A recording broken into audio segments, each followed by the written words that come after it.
Welcome to Hardware Addicts, a proud member of the TuxDigital Network. Hardware Addicts is the podcast that focuses on the physical components that power our technology world. In this episode, we're going to be talking about the speed of light and its potential to change how processors are built. Then we're going to head to Camera Corner, where Wendy will discuss Tilt Pan Camera from Sony. So sit back, relax, and plug in, because Hardware Addicts starts now.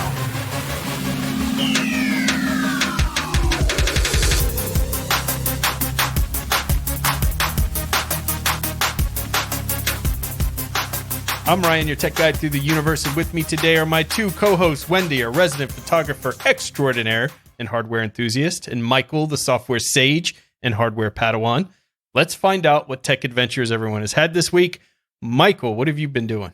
I had an interesting experience with my secondary monitor in that it started doing, I don't know if it's, in some kind of technology, there's always like the frequency thing of like the power creating this weird sounds, and it could be all sorts of different types of sounds. In my situation, it seems like the monitor just started becoming worse after a while, but all of a sudden this week or so, it's been just making this brain rattling sound. So I had to replace it. I could not stand it anymore. I even had my headphones on sometimes where I could just kind of use it and pretend that it's not happening, but it's somehow just sucked into my brain, and I couldn't take it anymore. So I replaced the monitor, and I got a BenQ PD2700U, rolls right off the tongue, which is actually the same monitor that I got previously, and also the same monitor that Ryan got. So Yes. I knew it was going to be a good monitor,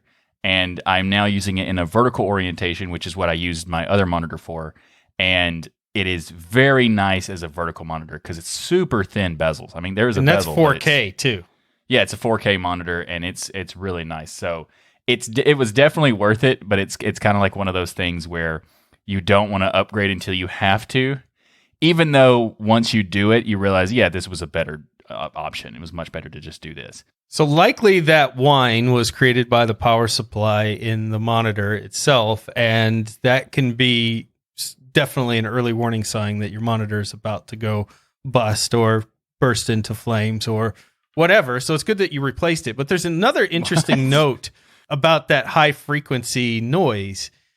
People who actually investigate hauntings and in people's homes and other buildings and things, but listen, not for the purpose of actually proving there is a ghost there, but proving there isn't actually a haunting going on. What they found is that in the majority of the homes where people felt like they had something when they were sleeping that was around them, or they felt somebody was watching them and things like that, was that ceiling fans, when they were going bad, the motors would create a very high frequency. And that frequency would actually mess with your brain enough that it would give you the feeling, that electromagnetic frequency would give you that feeling of being watched, or that heaviness, and things that people often associate with hauntings. And so I always thought that was a really interesting thing. So when you talked about that high frequency coming from your monitor and really bothering you, that's more than just an annoyance. Like, it could really be messing with some of the signals in your head, making you feel certain ways, like maybe you were feeling you were being watched at times, or, you know, there was a ghost in your room.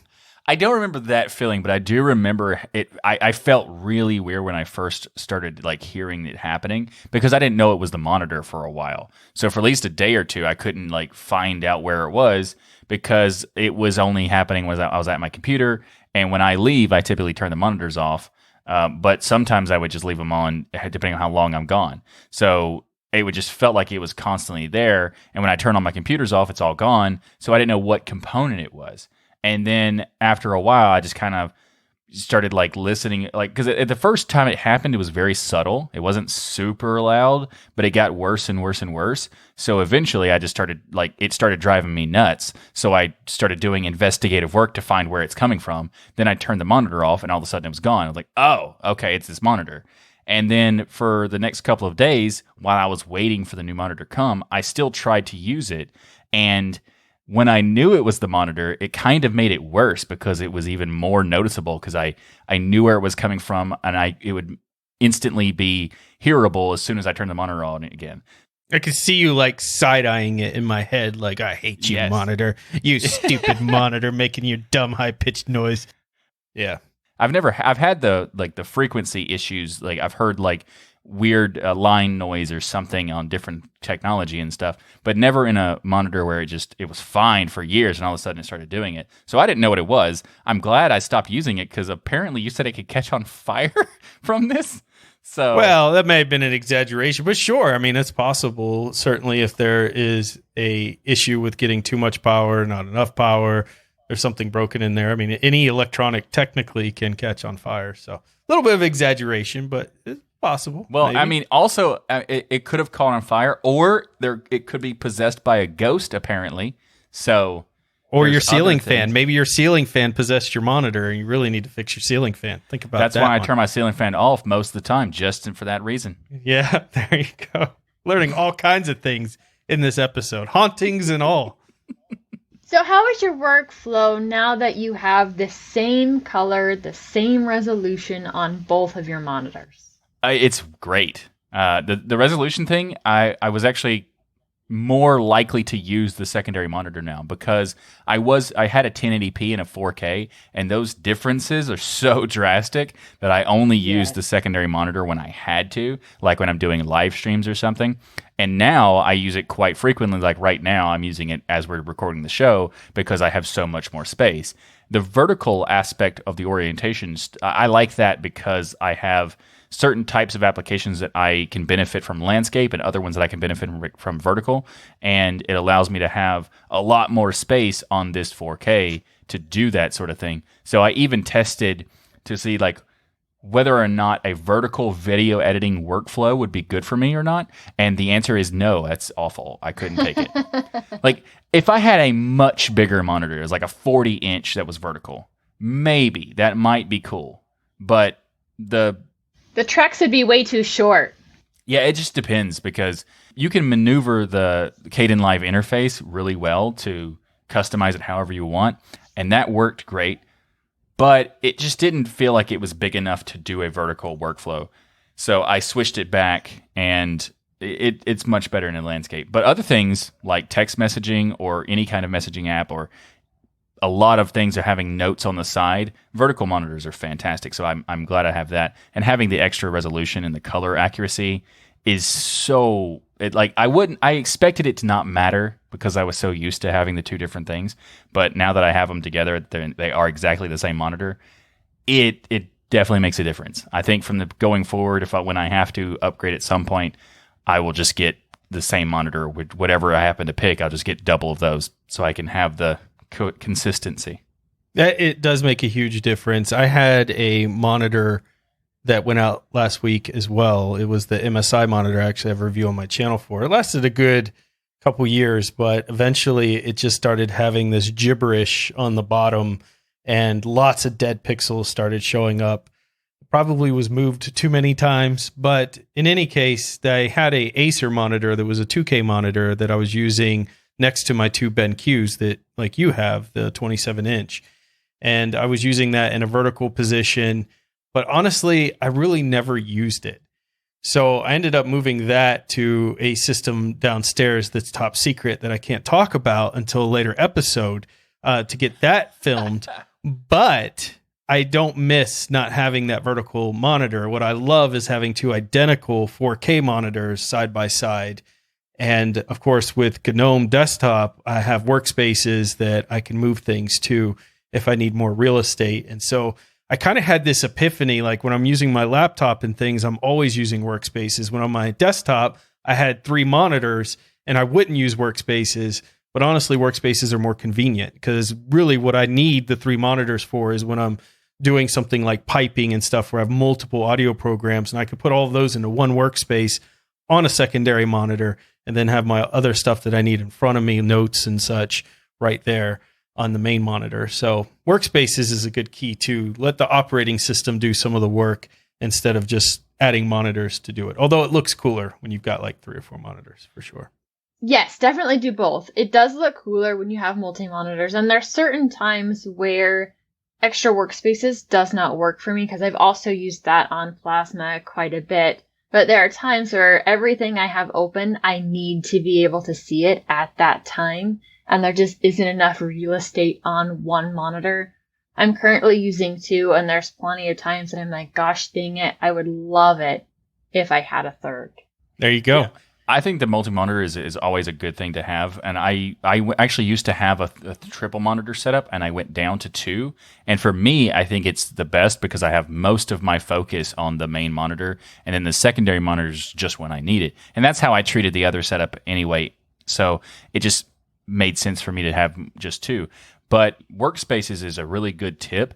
And I also wanted to point it out that in certain types of operating systems, they're referred to as virtual desktops. So if you are listening and you're a Windows user or a Mac user, they're called virtual desktops there. And in certain cases in Linux, they're called both virtual desktop or workspace.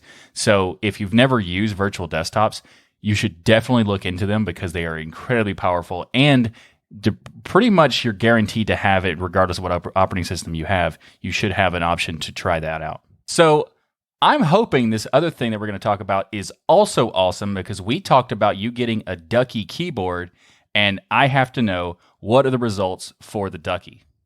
So the Ducky keyboard is here. We talked about it last time, and I don't think it was in my hands at that moment. It was on its way, but now it's on my desk, and I'm using it. It's the Ducky 1.3. This is the one that you all said was ugly, but I could tell you were correct in the pictures. But in person, it's actually quite beautiful. Like, I really like the look of it. It looks better in person than it does in pictures by far. And a lot of that is your perspective of a keyboard, too. You're not looking at all dimensions of the keyboard like you can in some pictures and things all at once. Anyways, its profile is beautiful. The RGB is what's blown me away the most in this. I was with all of you in that generally I like the see-through keycaps. But the RGB is so bright and so brilliant on this that, number one, it comes with some see-through keycaps. So if you want that for like your direction keys and things, you have that option.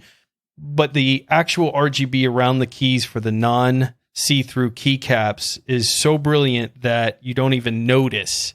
I haven't seen a keyboard with this bright of an RGB option before. That's how like bright and brilliant it is. And then you've got these beautifully made keycaps, and you have a gorgeous frame with the Ducky. Like, it's just extraordinarily well built all the way around. I've had no issues typing on this keyboard. It's a 10 keyless setup. So everything as far as getting used to the keyboard and that type of stuff, there was maybe 10 minutes of just kind of figuring everything out because a lot of the settings for RGB and other stuff is actually in your macros are built into Ducky. So there's no software, whether you're on Windows, Mac, Linux, doesn't matter. There's no software because all the functions are built into the keyboard itself, including the macros. You can program the macros through the keyboard itself without software, which is really kind of neat. So I love all of that because it's instantly compatible with any OS that you plug it into. So far, I really, really like this keyboard. I like the look of it. The blue and yellow, I think, is gorgeous. I like how easily everything is replaceable and interchangeable if you want to. They give you a lot of options, even in the box. And I just feel like this is a keyboard that's going to last a really long time. The one thing I don't like so far, and of course I'll be doing a video review on the DOS Geek channel on this, is there are little pop-out stands to basically, put your keyboard at a slight angle. And there are two settings for that. There's a low and then there's a high. So I put it on the higher stands that flick out from the back. And if you move the keyboard kind of forward in any motion, it has to be at least a little bit of force, but not too much, it collapses. So it doesn't like lock into place very well. And so from that aspect, if you're moving the keyboard around, which I do a lot because I have microphones in my face and other things. So if I'm sliding it across a mouse pad. It's got a lot of resistance, and that ends up catching those legs and ends up folding them back down a lot of times. So if you compare that to, say, System 76's keyboard, where it had the magnetic strip that obviously isn't going to fold because that's not how it's made. It's just a big strip of metal you throw on the back. I think that's actually a better concept than what Ducky did here with the little feet that flick out, which just don't really hold a lot of resistance in the case. But if you're not somebody who moves your keyboard around a lot, you're not going to notice it. If you're not somebody who likes a huge angle on your keyboard, you won't notice it. But something for them to consider in a future model. I do have a question when it comes to the backlighting. You said that it's really, really bright. It's really, really brilliant.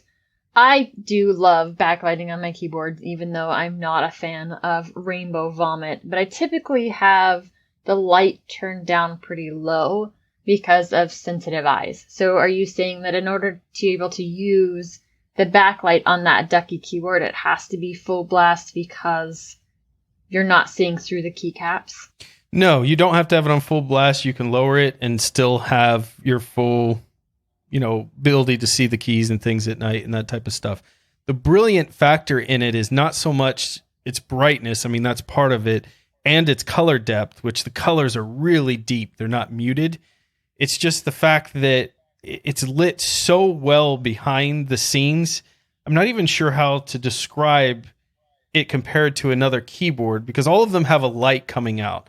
But those lights tend to be kind of dull, or they don't really illuminate the full surrounding of that keycap.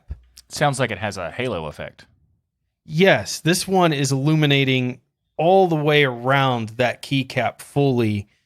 And because of that, because they've put so much lighting in the back and it wasn't like an afterthought, you really can see the keys super well, even at night, without having to have those see-through caps. And again, see-through caps are an option. You could just replace the caps. They're made to be replaced. And it comes with, like my directional keys, it had ones that came through that were completely see-through. And they're even more beautiful when you see the light coming through them. But they just put really good lighting effects into the Ducky, I guess is the way. The light quality is first class. Yeah, I was looking after you mentioned the Ducky, and I've heard that people talk about it before. I am very curious about it because my keyboard is okay, but it's not great. And but it is interesting. You were talking about the legs that are holding it to the kickstand side of stuff to raise it up a little bit, having issues of being able to easily knock them down. And I've had keyboards where I had to do that, but I've had this keyboard for so long that I didn't even think about how often I move it. I move my keyboard minimum 7-8 times a day. And I mean like significant movement because I'm moving it out of the way for doing stuff on the desk, or I'm changing the orientation or whatever. I do it all the time. And I didn't even notice how much my kickstands were locked because I never had to worry about that. So it's an interesting point that that's even something to consider on the keyboard. And I'm curious if that's like a thing that's related to that keyboard specifically, or is that all Duckies? Yeah, it's hard to say. They like to tout it as they have 3 different levels that you can put your keyboard at. And you can. In the first 2 levels, I don't have that issue with. But the highest level of angle, I do have the issue where it collapses. I don't think the furthest angle goes far enough at an angle out to keep it from collapsing when you're on a surface where it would grip, if that makes sense. Yeah, that's interesting. You're talking about the Ducky being very bright and brilliant. Something that's also bright and brilliant to do is get an account at DigitalOcean.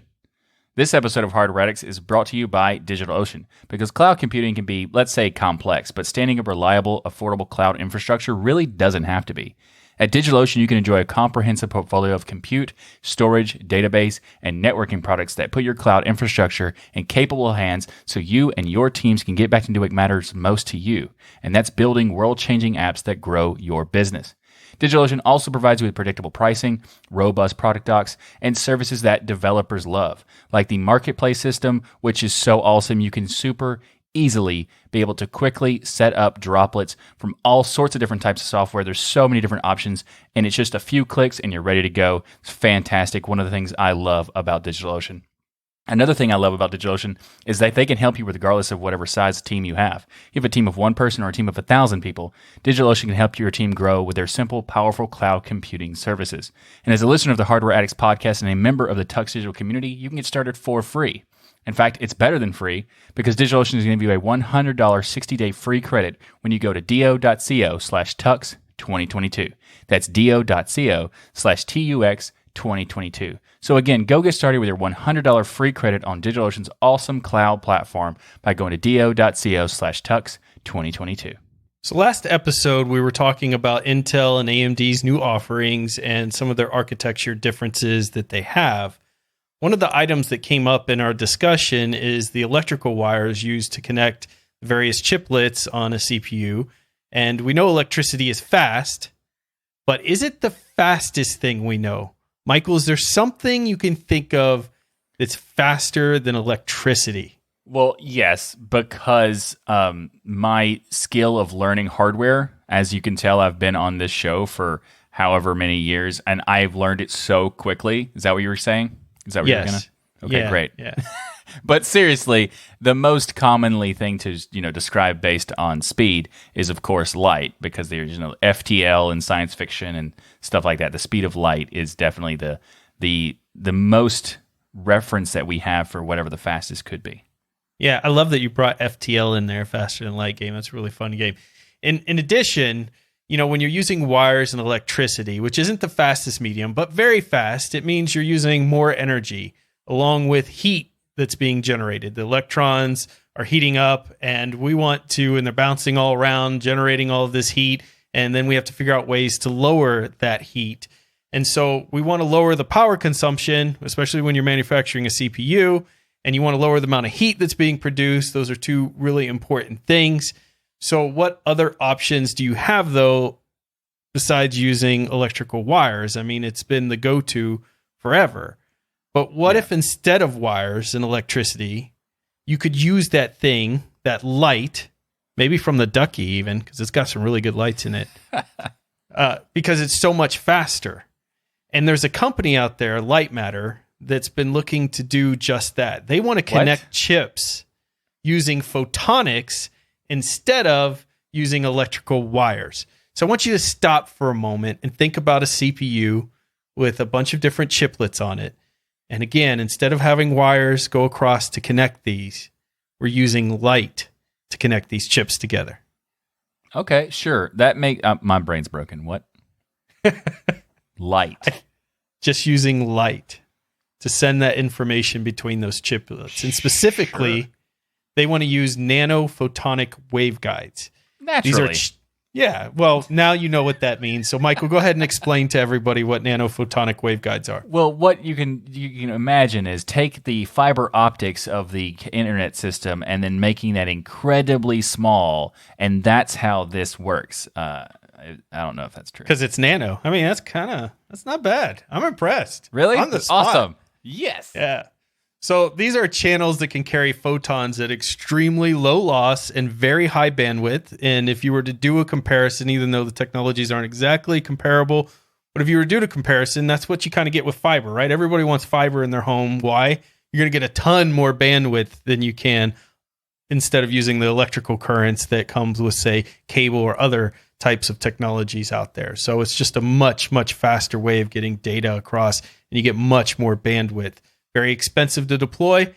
Also similar here, very expensive to deploy as well, because a lot of it's still in the early stages of research. But this isn't just the light matter area of exploration. AMD has been pursuing this technology, and Intel has dedicated massive resources to figuring this out for their next generation chips. They even started their own research facility that's entirely dedicated to figuring out how to do this correctly, because the implications of being able to get this to market are going to be massive. This is a situation in which Moore's Law comes back to life. A lot of people say Moore's Law is dead. Technology is not going to constantly be doubling itself. This is a situation that's going to set us up for having another doubling of our capabilities, and even more so when we're using light, because that means more speed, more bandwidth, and a lot less energy, which meets all of the criteria of a complete revolution in how we think of CPUs and how they're made today. Now, if you want to understand what this means as far as the bandwidth, according to Light Matter, this allows them to provide 96 terabytes of bandwidth to each and every die. What? 96 terabytes. Now, if you compare that to AMD's Infinity Fabric, The theoretical bandwidth of that is 800 gigabytes per second. So 96 terabytes per second versus 800 gigabytes per second. You can see this is a massive jump in bandwidth technology here between the two.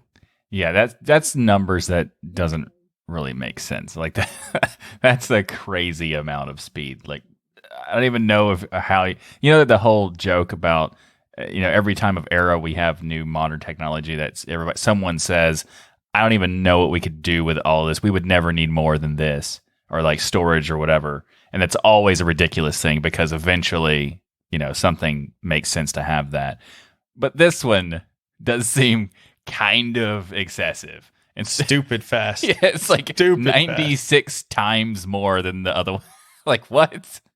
Yeah, it's incredible. The jump in technology here to get this into market, and that's why Intel and everybody is diving into this so deeply, because it's not just theoretical. Light Matter actually has, which we'll talk about in a second, some products out that utilize portions of this technology today. So it's more than just a theory that this can be done. It's something that actually is being done today. Light Matter also says it can fit 40 waveguides in the space of a single optical fiber. You were talking about the fiber optics. So a single optical fiber, they can have 40 waveguides in the size of just that space. This allows them to provide that 96 terabytes of bandwidth to each and every die at less than 2 nanoseconds of latency. And because this is achieved using optical circuit switching, traffic from any one die is at most a single hop away from another. So now all of your dies, your chips, are able to communicate at speeds that, frankly, there's so much bandwidth there. Now it's not going to be an issue of bandwidth between the chiplets, but the chiplets' ability to handle that much information coming at them at once. And so, in my opinion, this is Moore's Law in effect when this technology comes, especially when we can put our hands on it in the consumer space. We've talked about AR and VR being part of the future, but that can't happen in our day-to-day lives with that massive amount of data without things like this to make those speeds happen. I think that's a brilliant point. And when you look at like Facebook, for instance, they had their new AI demo. Did everybody see the picture that, what's his name, sent out? I can't think of the robot's name that runs Facebook or Meta. What's his name? Zuckerberg? Bob Zuckerberg. Yeah, that one. The robot. So he sent out a picture, a tweet of like, this is the new metaverse or whatever. And it was a picture of him in the metaverse, his cartoon or whatever you want to call it. And it looked so ridiculous and simple and basic that it became like a meme instantly. People were making fun of it. And behind him was supposed to be Paris, which looked cartoony and terrible as well. And so Zuckerberg immediately replied, because everyone was making fun of Meta because it looked so weak, and had an updated avatar that, was a little more three-dimensional and things, but still looked pretty goofy ultimately compared to what I think we want things like augmented reality or these type of virtual reality environments to be like. And so when you look at technology like this, I agree that these are the type of changes that are going to allow for things in the graphical world, the CPU world, to really improve tenfold. Because we know we're capable of making incredible graphics. Sometimes I'm looking at video games and it's hard to tell if they're real people or if they're actually animation. And to me, it's getting to the point where it's becoming more and more difficult. You have to stare at something to really tell the difference between it. And in fact, there is a Matrix demo on PlayStation 5 movie demo game that utilizes this mix of a real film of Keanu Reeves and Carrie-Anne Moss, and then also utilizes animated versions. And you really have to stare at the screen to tell the difference. And I think when we think about things like VR and AR, those are what we imagine those worlds could be like, not cartoony Nintendo Switch looking avatars walking around without arms and things that we have today, which is as good as we can do. But when Moore's Law goes into full effect and these technology advancements across the board double, you have the ability to see this stuff in more realistic environments, which that starts getting more exciting and scary at the same time. Now, you may have never heard of Light Matter. It's actually an interesting company because I never heard of it either, and I couldn't figure out why. I'm always looking at news and articles and updates and things with technology. I had not heard of this company. And the reason you probably haven't heard of it like me, maybe you have, but if you're like me, you haven't heard of it because it's a startup. And this has been their dream as a startup to use this technology for photonic AI computing, which, Wendy, you were talking about AI being an important part of this. That's one of the reasons they created this technology to begin with, was to utilize this in the most powerful neural networks in the world. And also at the same time, because it's far less power consumption, reducing the environmental impacts, utilizing this. So when I started researching this company more and more, the more I kind of came across this idea that this company's got to be bought, right? I mean, if Intel is creating entire research facilities for this, AMD, Apple, ARM, Samsung, they're all fighting to gain this superiority in this technology. They all would want this, obviously, because this is the next big thing. The easiest way to get this technology is just to buy the company that's making it already, right? That is if they put it up for sale. And I mean, for the most part, everything's for sale. They could offer them enough money. But this really seems like a passion project. So I don't see it being sold right away.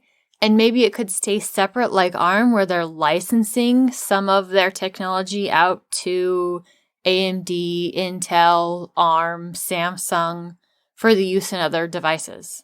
Yeah, I really like that idea better than the idea of them just buying one of these companies, buying it outright, because then it just gets hidden in thousands of patents and one company becomes more powerful than the rest. And it just creates a situation in which the consumer generally suffers. Whereas if it was licensed out to individual companies here, that would be a much better option, I think, for the consumer out there, and not put too much power in one company's hands. That's very important. I think that having, like, when you first mentioned that, I would be like, oh, if it was going to be any company, I'd want maybe AMD or Intel, because they are less horrible in the way they treat things, like, locking stuff down like the other companies do. So but the other idea of terms of, having the licensing thing like how ARM does it, I think that's a bright idea. Well, they're less bad now, but who knows who's going to be in charge of either one of those companies down the road. We can thank Lisa Su for so many of the advantages that AMD has right now, but she's not always going to be the one in head of the company. Intel has definitely seen an uptick in their competitiveness. They also had a changeover in leadership, so it does play a big role into how well they play with the open source community and how well they'll play with it in the future. That's a good point. So this company, Light Matter, actually has products that are out now, like the Envice 4S. This is the world's first general-purpose photonic artificial intelligence accelerator. This features 16 Envice chips in a 4U server configuration and using only 3 kilowatts of power to do so. And this 4S is basically a building block for a rack-scale Envice inference system that can run the largest neural networks developed to date, 3 times higher IPS than even the NVIDIA DGX A100, which is very impressive in itself. So this isn't a situation where they're just trying to create a low-powered version of this first that maybe could scale one day to the full power-consuming products that are already out in the market from NVIDIA and Intel and others, but it's actually comparable to the higher-end stuff that's out there on the market today with NVIDIA. So I would say this technology is very far along. Their other product, Passage, is claiming a chiplet-to-chiplet latency of the less than 2 nanoseconds and 100 times more bandwidth than the existing chip-to-chip interconnect solutions that we have today, which, Michael, you called that out earlier on, that it was almost 100 times more bandwidth. So if you've grown bored of the iterative upgrades to CPU architecture that we've seen from Intel, that we've seen from AMD, that we've seen from Apple, then look no further than Photonics, that rainbow vomit, Wendy. Now is the future. So next time when somebody says RGB speeds up your system, well, it's still a lie. But technically, light is going to be used to speed up your system in the very near future, which I think is pretty awesome to think about. Yeah, absolutely. It doesn't matter how much RGB you throw in your case as far as coloring your RAM, your motherboard. the lighting effects on top of your CPU. Agree to disagree. But this type of lighting will make a huge difference in those speeds. And I'm super excited to see where that steps us up, not only in media production. I mean, with cameras getting so much better and being able to retain so much information, those file sizes are getting larger. I can only see that increasing. You're going to need systems that can be able to process that data. Can you imagine how fast a video would render, especially at our current rate, with a CPU and a GPU that was using light to send the data? Instantaneous. It makes me happy just to think about it. Makes me have geek chills just considering the fact. And the best part, Wendy, is it's inside the chip, so you don't have to see the light. You don't have to see the rainbow vomit going on. Now, one last question for you two is, let's say Light Matter continues to do their own thing. They don't have any consumer stuff going in. They're just working on servers. Out of the three companies, or any others you want to add in here, Samsung and others, which CPU manufacturer currently do you think will get to market first with this technology? AMD, Intel, Apple, Samsung. Which one would you put your money on is going to win this race, assuming nobody buys Light Matter and they're all just working on it independently? AMD. Yeah, I would probably go with AMD as well. Just because AMD is the more risk-taking of all three of those, and Intel takes forever to do anything. And Apple usually isn't the first to do anything ever. They just kind of do it better, so to speak, quote unquote. I wouldn't say that's always better. So I would go with AMD as well. Well, and they've also achieved better results with changing the size of their dies over the course of the last little while. So I can see for them, just with how they're able to process things internally, that this might be an easier switch for them. Or they already have the stuff built in within the company saying, this is a goal we're trying to meet. And they have people working together well enough to make that happen. Whereas Intel, as we've talked about before, just hasn't been able to step that up. We know Infinity Fabric that AMD created is a very similar concept of trying to make the interconnects between these chiplets faster and more seamless. So they definitely have the knowledge and capability of, and the research and development that they've done to produce that, which obviously they could use here. Intel, though, throwing money at the problem, that's not always the answer, but they have an entire research facility built for this. They know there's a lot on the line for them right now as far as getting their reputation back. So you never know. I agree with Michael, though, 100% that Apple's probably the least likely to come to market with this first, generally because they like to take something that's already out there and proven and then do an iterative upgrade to it to make a better version of it. And truthfully, not all of it's better, like the mouse in which you have to turn it over to plug it in and charge it. Shows some of the stupidity that can happen at Apple. But when you look at their silicon design, there's no denying that they took a architecture and made it better in that case. So there's definitely capable of doing it, but it'll probably be well after everybody else has.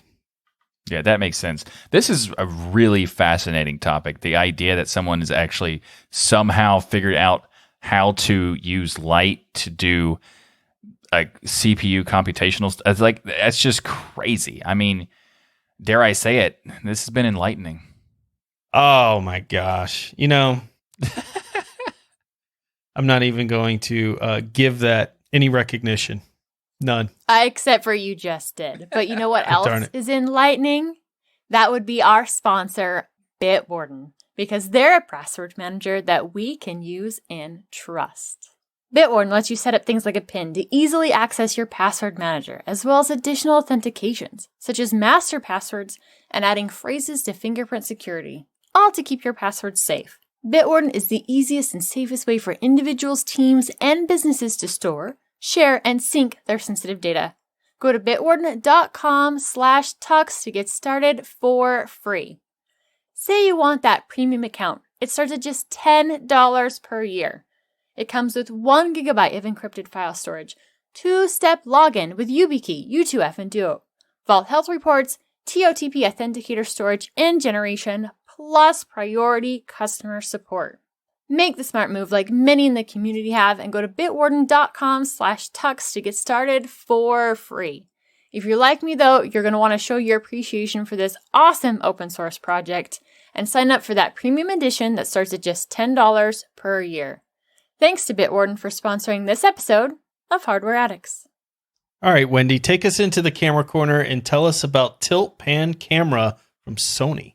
This thing looks absolutely amazing. It is meant specifically for video, and we've talked about some of these regular cameras that can do stills, but they're made for vloggers. This one is not made for vlogging. It is made for movie production, TV show production, and it is full of all kinds of goodies. So take a really high-end video camera and put it on its own gimbal. Now, one of my favorite things about this, and I was kind of worried about, okay, so how are you going to control it? Instead of having a dedicated application that you'd have to install on your phone, your tablet, your computer, whatnot, they're actually using a web app for this, which I really, really like. So it doesn't matter what system you're on, you can log into this web app and be able to control your camera. Now, there is a downside of it when it comes to the security of your camera as well. I'm not exactly sure how they're setting that up, but it's easier for them to keep the app updated for features on your camera, and you don't have to worry about, is it compatible with my system? It'll work on pretty much anything that this web app will run on. Now, it is using 4K footage on this camera. It can do up to 240 frames per second. The native ISO ranges, this is absolutely incredible, 409,600 for an ISO. Now, do you guys remember what ISO is? It's how much light gets let in. Yeah, exactly. So native is typically 100 for the sensitivity of your camera sensor. And every time you go up, sometimes it's in 50s, 25s, 100, but every step you go up, it's making that sensor a little bit more sensitive to light. And they're able to do this to have this extremely sensitive sensor without all of that background noise, because they're already handling that with the processors that is going on directly inside, right behind that camera sensor. And they make it even more sensitive to light, makes your low light even better by using a back illuminated full frame sensor. We're going back to illumination. On your standard sensors, those transistors, those wires are right in front of those pixels, those little buckets that you need in order to fill with light. On a back illuminated sensor, there isn't actually any light on it, but they've taken those transistors and those wires and they've moved them behind those photo buckets so the light can go directly in there without having to pass through or get bounced back from hitting a transistor or a wire. Why doesn't everybody do this? Because they are far more expensive to make. But Sony, on some of their higher end cameras, have already been putting these out. They already have amazing low light ability, and they're bringing that technology to this camera that is dedicated for video. I'm glad you explained that, because the only backside illumination I knew about was the RGB I had on my toilet seat. So now I understand what it means for cameras. There is rainbow vomit all over Ryan's house. Yes. All over. Now, there is absolutely a ton of things that you can put on the back of this camera. They have the main body of it, which your camera is attached to, that allows you to pan and tilt the lens. And there's kind of a box that is attached to it. And this has all different kinds of inputs that are really cool. From HDMI, you can do audio in with an XLR camera. It's got LAN availability, so you can pipe that video straight to something else. Optical attachments. Now, this doesn't come cheap. You can't have a camera that you can put on rails that has fluid movement with its own built-in gimbal for cheap. I want guesses on what it costs body only. I'll give them $1,000.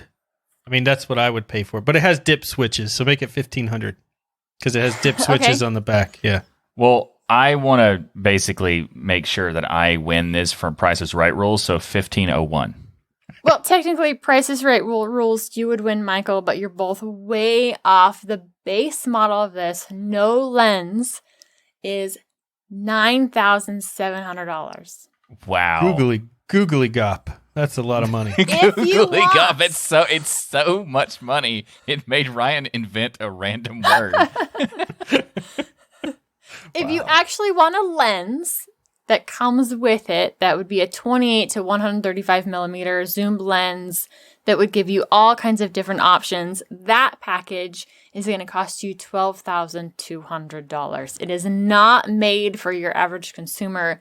This is specifically made for people that are making bucks with the camera. Yeah, I mean, if I could drive it to work, I would buy it. Like if it also had wheels and an engine and the ability to take me from point A to point B. But at $12,000, that's a good used car range there. A really nice brand new motorcycle. That's really hard for me to comprehend. But I do know these cameras are ultra expensive when you're doing movie and film and photography. And honestly, that's probably a really good price in comparison to a lot of options out there for movies. So maybe it's not such a bad deal out there. But I love seeing Sony continuing their domination in the camera market by introducing things like this, which I think are risk-taking. I mean, how big is the market out there for a $12,000 camera? And I assume, much like computers, what happens is a lot of this technology eventually, as they perfect it, like the back illumination and things, make their way as it becomes cheaper to produce into more price-friendly options down the line. And I would say this is still very price friendly when you're talking about video cameras in general. If you look at RED cameras, which are very, very popular for video, they're running you $35,000.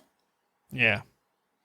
Or if you are wanting something that has that built-in feature, you wouldn't be able to get that with any of the RED cameras. You'd have to add a gimbal system on top of that. So it's almost getting a 2-in-1.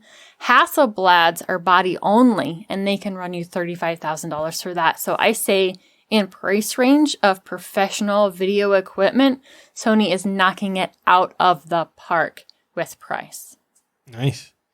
Well, listen, if it's a great price out there and you're into making films, go check this one out. For me, I'm going to wait till it comes with a handlebar and 2 wheels and an engine, and then I will pick one of these up. Or maybe, Michael, we can do some really good parkour, get like 1 million or 40 million YouTube subscribers, and then we could afford to buy one of these. Yeah, or we could have Sony sponsor us, do like a sponsored video about this and show us doing our parkour with it, and it would pan and tilt and follow us around. I think it'd be worth it. Oh, man. Yeah. It's definitely what we need for the next scale so we can get all of your guys' movement in 4K action panned fluidly. Yes. I mean, just the thought of it gives me geek chills. I do talk about this stuff and bring it up because the things that Sony and other companies are doing on their really, really high-end cameras end up trickling down over the years into some of their less expensive bodies as the technology increases. So the wonderful thing that we can see with Sony using this technology and improving their use of the backlit sensor means that later on, you're going to be able to get this for a cheaper price that's coming to the enthusiast instead of just the professional. Well, Sony, I have a grand with your name on it. Let me know when you get a camera down about that price, and we'll talk. Until then, that's it. Our 68th episode of Hardware Addicts is a wrap. Thank you for listening to the show that brings you your bi-weekly tech fix. And if you're not all lit up on tech yet, then be sure to check out all the great content on the TuxDigital Network. Head to TuxDigital.com to check out all the amazing podcasts and YouTube partners available. There's so much there to fill your brains with. Remember, there's no such thing as too much hardware. Learn, build, innovate, and grow.